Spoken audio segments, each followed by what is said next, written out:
Experience the future of packaging and processing up close and in action. Explore groundbreaking innovations, engage with hands-on solutions, and connect with the experts transforming the industry.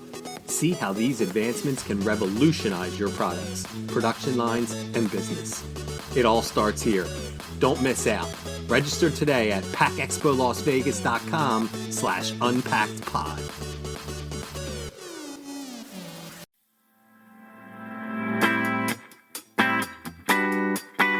You're listening to Unpacked with PMMI, where we share the latest packaging and processing industry insights, research, and innovations to help you advance your business. Hi, and welcome to another episode of Unpacked with PMMI. I'm your host, Sean Riley. Fancy a carbonated beverage or sparkling water, do you? Or maybe you like a nice ice-cold beer or hard seltzer after a hard day's work. You better lock into this pod then, as Pro Food World's Aaron Hand has some bad news regarding carbon dioxide. It seems there's a global shortage of CO2, technical science term, and it could impact your next beverage. Aaron walks us through exactly what is causing the issue and how steps are being taken to help alleviate the shortage and potentially rectify the problem. Let's have a listen. So, with all the fancy introductions out of the way, welcome back to the podcast, Aaron Hand. Thank you, Sean. Good to be back. As I like to say to all of our guests, the pleasure is all ours. So, I've been reading Pro Food World, as everyone listening to this particular podcast and all of our podcasts should be doing. And I keep coming across CO2. I see it in the headlines. I've seen it in your stories. I've seen it in your stories from your colleague, Michael Costa. And I know that's what we're going to be talking about today, but just for my own, personal, basically we're talking about the bubbles in soda, right? Well, basically, but, I think when people think about carbon dioxide, they don't necessarily think about the bubbles in your soda so much. You think about carbon dioxide, you think about greenhouse gases and what they're doing to our climate. And so people don't realize how useful that CO2 byproduct is in a lot of food and beverage manufacturing. So not just the bubbles in our drinks, but it's used, for example, to purge vessels or cans or bottles before the liquid is put in. It's used as a cryogenic agent for freezing foods quickly. Okay. It has a lot of other uses for cleaning within the food and beverage industry. My understanding is a lot of uses within the medical industry as well and other sectors. So, I was going to say, from what I thought, it usually gets painted sort of negatively, like you said, for greenhouse gases and things like that. But for food processing and things of that nature, I didn't realize it from a freezing standpoint. That's interesting. So that's obviously something that would be necessary to use, that wouldn't involve having to have more wastewater and things like that.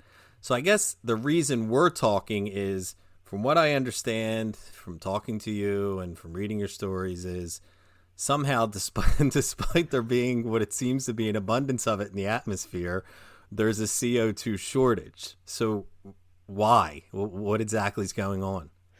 Right. This has been a really hot topic lately. I mean, certainly on my spring travel circuit, where I was at BevTech and at Craft Brewers Conference, people are pretty up in arms. All of those folks are needing to put the bubbles in their drinks. Oh, I didn't even think it's beer and seltzers and stuff as well. Right. Anything that you've got carbonation in, that all comes from the now CO2. I'm locked in. Now you got me. Okay. Right. So you've got the big names like Pepsi and Cola are figure prominently at BevTech, and you've got the big beer manufacturers there too. They might not necessarily have such a problem getting their hands on the CO2. But the little guys, I was actually talking to somebody at BevTech who's just a small soda manufacturer, and they've had to shut down production. And it just seems so odd for something just like bubbles in your drink. And at Craft Brewers Conference, they're very much up in arms because they're all little guys, Right. So How this came about, I think we look a lot to COVID for a lot of our problems, and we might think they're temporary, but like so many things that we saw really exacerbated with COVID, they were problems that existed before, and they will continue for quite a while. So you can look at COVID in terms of we all stopped driving less when Yeah. we all had the lockdown. So CO2 comes primarily from the burning of fossil fuels. So when we're using less gas, there's less byproduct from that. And commercial CO2 production actually fell by more than 30% during that time. But there are so many other things. I guess COVID, like everything else, was kind of, there was a fracture already there, and then COVID just kind of busted it wide open like, I wouldn't even have thought of the driving or the burning of fossil fuels to create it. And that's the way that I guess, for the most part, is how we're getting our CO2 for use in food processing. Yeah, I think it's in the 90+% range. That's where we're getting our Okay. CO2. Then go back to what you were saying, and I apologize for the interruption. Oh, no problem. It just pointing to, yes, COVID created this issue, and yes, now we're driving more, but there are so many other things going on in terms of energy pricing, aging infrastructure. Those are old CO2 plants that might be having reliability issues, investor uncertainties. They look at something like CO2. Again, it has that, what do you call it, perception problem. Mm-hmm. Where it might sound risky to invest in something that's related to climate change. Also, the government is looking at this issue the same way the consumers are. They're looking at it from a climate change perspective and not thinking about the need for CO2 as much as they are thinking the need to get it out of our atmosphere. And again, we can go back to supply chain, which is used as an excuse for everything, and we can put it, the little air quotes around supply chain. Mm-hmm. But you've got young drivers who have no interest in trucking these hazardous materials around either.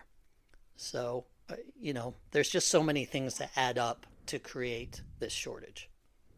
Interesting. So is that more from a perception thing as well, where it's a younger word I want to use, environmentally conscious driver, for lack of a better word, or is it in general they don't want to because of the potential danger of it?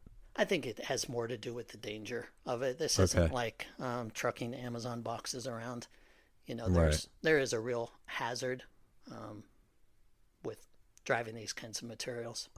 Okay, so we've established why it's missing and where it's gone, and all of that makes sense to me. But what I don't understand, or how we're going to solve in the next couple of minutes, is exactly what can we do? Like, what people need their sodas, people want their beer, their White Claws, their things with seltzer in it. Not to mention that like we mentioned earlier, the flash freezing and things like that. So I guess, what is there to do about it? Yeah, and we're not going to solve it within the next couple minutes, and I'm not going to get deep enough into the technology to so you can start building your little device at home. But there are several directions to come at this from. So I'll kind of go down my list. So first of all, nitrogen can be used instead of CO2 in a lot of cases, not all cases. But, I mentioned that I had first heard about this early last year at the IPPE show, affectionately referred to as the chicken show. So their messer was showing their new tunnel freezer, and they put in the capability to switch from CO2 to nitrogen if people are having supply issues. So, at that show, you're talking about little bits of chicken or other kinds of meats that are being processed, but these freezers are used for, anything that might clump together in a bag. So, say strawberries or tortellini or whatever that you need to freeze quickly so that they can be put into a bag. So nitrogen is a good solution for that.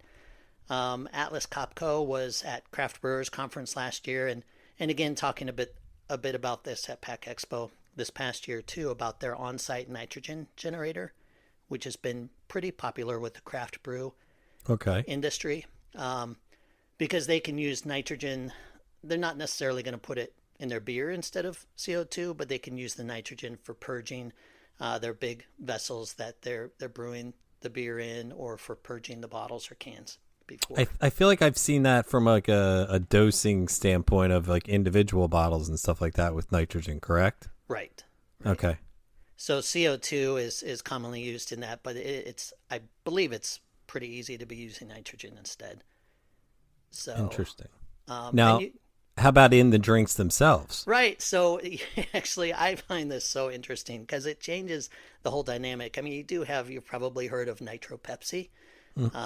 They've come out with nitro beers and nitro coffee too. But what I find interesting there is the whole, you think about pouring a beer and you've got to tilt your glass and pour your beer into there so that you're not getting too much foam at once. Completely different story with nitrogen. You've got to tip your bottle hard and pour it straight down in there to get the right effect. And that's with the beer and with the Pepsi. So would that be like with a Guinness? I feel like they may use nitrogen because I know it has to be. Now, see, you're just going to make me look completely ignorant on my No, Guinness well, knowledge. why would you know that? I'm just think as a connoisseur, I'm simply speaking that I'm not pretty a Guinness sure. drinker. Yeah, I'm pretty sure that that's one of the reasons why it's poured so slowly and tilted so much is because it's nitrogen. So that's interesting that it can be used across other beverages. No, So- see, it's the opposite. You got to not pour slowly. You got to pour fast and hard. Pour fast and hard. So maybe it's not that. Okay, completely, I just took a shot. I took a swing, if you will. So, yeah, it is a possibility, but I think that is going to be more of a kind of just a fun little change in a drink, not something we're going to see on a regular basis. So, but there are other aspects getting away from nitrogen. The government, for example, or various governments are starting to look more toward how the CO2 could be reused. So right now, there are tax breaks in place for sequestering CO2. So the energy companies, rather than selling it commercially, are burying it. So they can put it in the ground. They're going to get more money back from the government than if they sell it to the commercial market. And so that is starting to change. I think we're seeing some movement toward offering similar tax credits for commercial reuse. But at this point, you get more back for sequestering. Okay. And beer makers can actually generate CO2 during their fermentation process. So that's another route. They can capture their own CO2 and reuse it in their beers, and even to the point where they could recapture enough that they could start selling that as a new revenue stream. Really? That's interesting. Because that was what my one of my questions as I was thinking of this and we're trying to find solutions. I was going to say, is there ways to reuse or is there renewable CO2 if that exists? Is there things out there that this is something that exists? Can it be reused for multiple uses? Yes. So CO2 does, as it comes off other processes besides those fossil fuels, it can be reused. And actually, there are companies that are looking at renewable energies, renewable sources for CO2, like biomass conversion, biogas upgrading. Mm-hmm. Michael Thomas from Archaea Energy was talking about that at BevTech, that Archaea was actually acquired late last year by BP. So this is something that the fossil fuel companies are very interested in. They're looking at biogas made through anaerobic digestion of organic waste. So when they upgrade that, they're able to separate out the CO2, which then is a renewable CO2 for commercial use, and then the remaining biomethane gets used as a renewable energy source. So there are lots of efforts going on there. Bob Yeoman, who was the one, I can't remember if I credited him. He was speaking at BevTech, but he was the one really talking about that long list of things that has caused the CO2 shortage.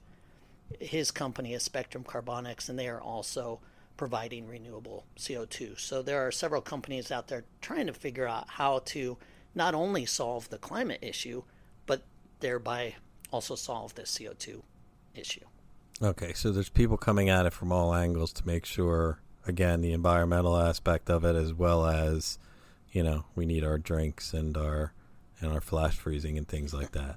Right. Very and I don't think this is going away anytime soon. So these are long-term solutions. Okay. This is something that I never would have thought of, Aaron, and I really appreciate you coming on and explaining this to us, because clearly this is something that we can't run out of. So I just want to take the time to thank you for taking the time out of your day to come on here with us today. Sure, I enjoyed it. Please rate, review, and subscribe. To do that, go to the iTunes podcast or Spotify app on your phone and search for unPACKed with PMMI.